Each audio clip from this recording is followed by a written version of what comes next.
it's been so challenging. Definitely the first thing is raise anxiety, and that continues to be. These things were very shocking in the beginning. It's definitely a challenge for us. Welcome to 1 year of COVID-19. What a year it's been. Algo que a mí me costó mucho trabajo al principio fue no ver a mis nietos y a mi mamá de 89 años. This experience of COVID, wow, it was a lot. Wow, es increíble creer que ya hace un año que iniciamos la orden de quedarnos en casa. Ha sido un año muy difícil. The day I realized that the pandemic was gonna really affect my life was when on the 16th, when school was like, nope, we're shutting down the schools, you're not going back to school. That was also my birthday. I'm not sure it's so much of what I've learned as what I've seen. I can't believe it's already been a year since that first stay-at-home order happened. It's been a crazy year.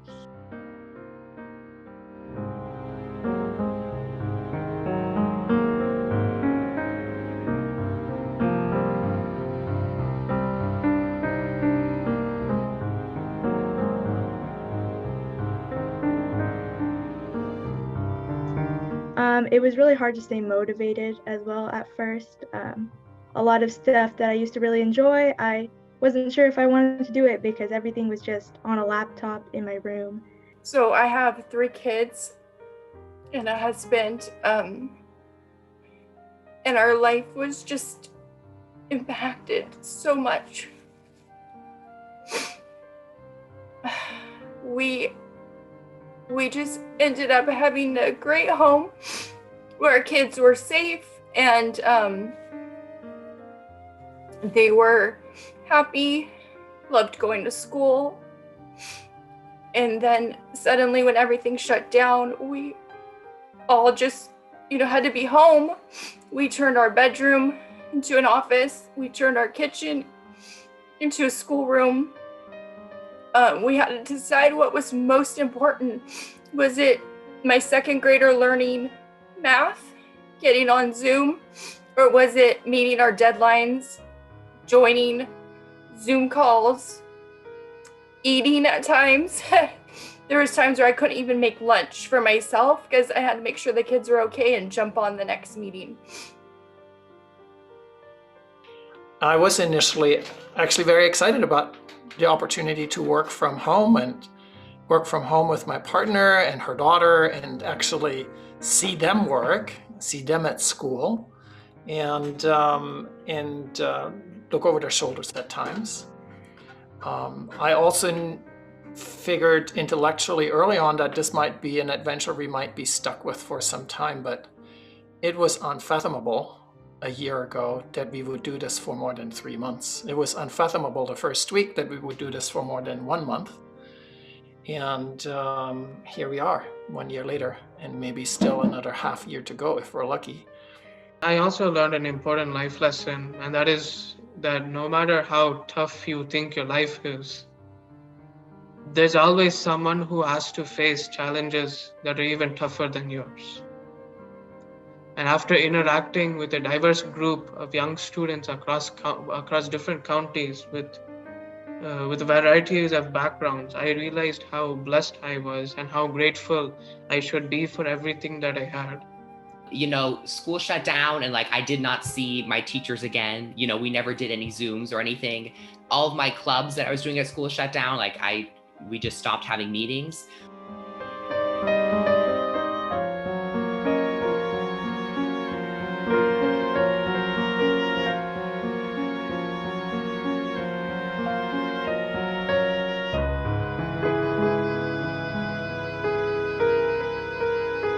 On a personal note, I'm a single parent, and so trying to figure out how to balance work and my kids and remote schooling. It's just been a very trying year, I would say. My kids, made it through. I made it through. People lost their lives. They lost their loved ones and it's scary. And so, but we're coming out the other side. To have to work from home, and especially with like a 3 years old coworker, now 4 years old, and so it is challenging because the daycare and the school are closed, and she has to just stay at home, no play dates, no playground, and no really schoolwork or anything, and we just have to cope with that.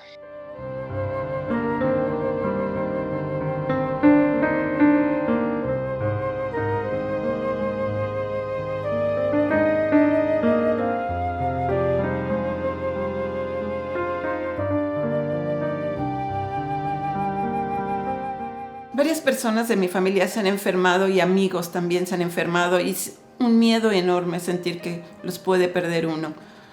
En Facebook se ha convertido, Facebook era un lugar donde yo visitaba y veía viajes de mis amigos y los disfrutaba como si yo misma estuviera ahí, ahora se ha convertido en un obituario. Veo muchas fotos de gente que ha perdido la batalla frente a COVID, y sí, siento mucho miedo. Definitivamente ha sido un año lleno de diferentes experiencias, diferentes emociones. Un año que nos brindó la oportunidad de reevaluar nuestras decisiones, ver qué es lo que de veras importa en nuestra vida. My role with ANR, with 4-H, has always been focused on helping youth and their families. So that's really been the work, supporting and continuing, albeit virtually.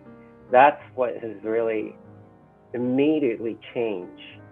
The other thing is no in-person has been the hardest. The day-to-day interactions that I took for granted, I think, in the hallways, especially our talks, our saying to people, how are you, and really seeing them rather than in the virtual format. That has been such a big change. There were some times in our lives, one of my staff members missed playing with her grandchildren. For another, the isolation became literally unbearable. Another one, and her father got sick with COVID. Sadly, her father died. It was then when we realized COVID was not a conspiracy theory, it was not a hoax, it was real, and it was here.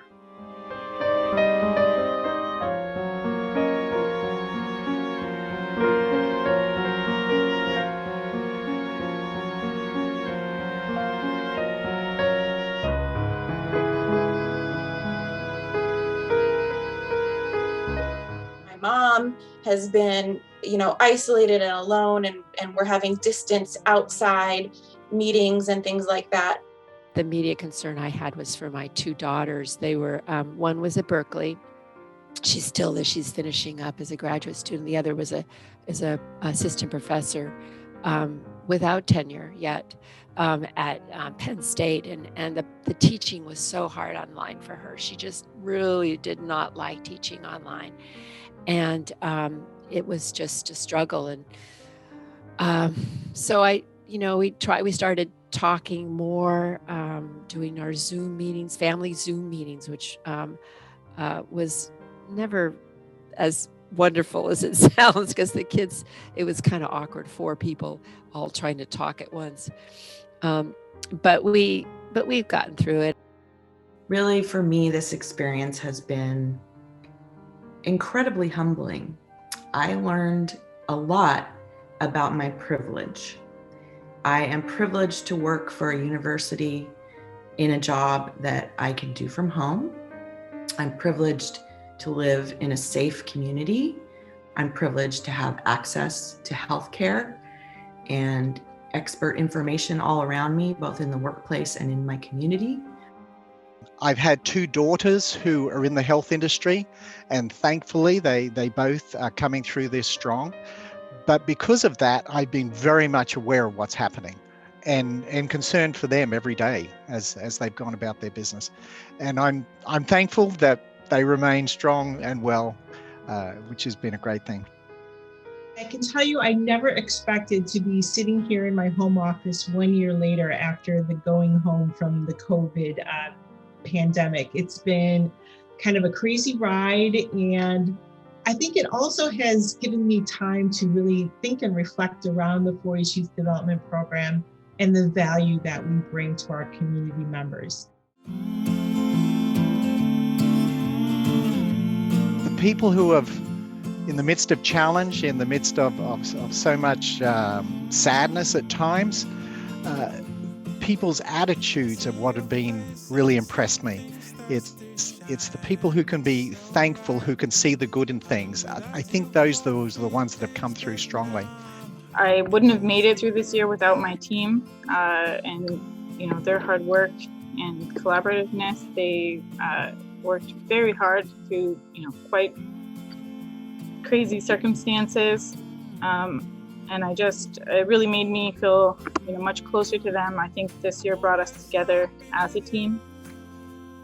As a unit, we help each other more than ever to achieve our goals. We excel in our creativity and productivity. We reach out to the Latino community in ways we had not done before.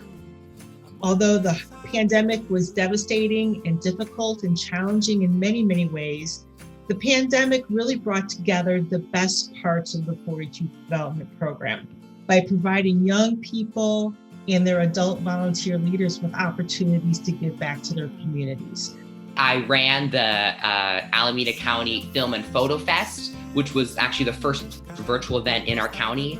It was tricky because I had been planning it, all year, and I was ready for it to be in person, but then the pandemic hit, and so it had to go virtual. And it was the first virtual event for 4-H, at least in our county. And so we did not have I didn't have anything to follow or any sort of precedent.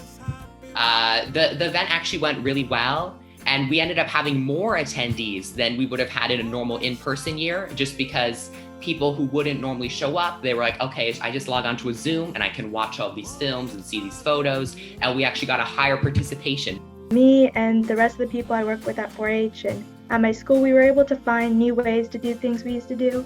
So it wasn't as bad, and that definitely helped me get through a lot of it. I went on a COVID-friendly first date. We socially distanced for our first date. We met at a park, and we got takeout food, and we sat 6 feet from each other. And then a week later, we went on another COVID-friendly date. We went on a hike, and so there's this whole idea of what dating is like during COVID, which is crazy. And I basically told him if he wanted to get closer than 6 feet to me, he had to be committed to making sure that I'm his quarantine pod and that he couldn't be 6 feet closer to anybody else. And he agreed. And so we're now 10 months later, and we've made it through COVID, and we're planning our life. I know it's absolutely crazy. I mean, I can't believe it. I fell in love in the middle of COVID. I'm very lucky for it. I'm always happy with you. I'm always happy with you.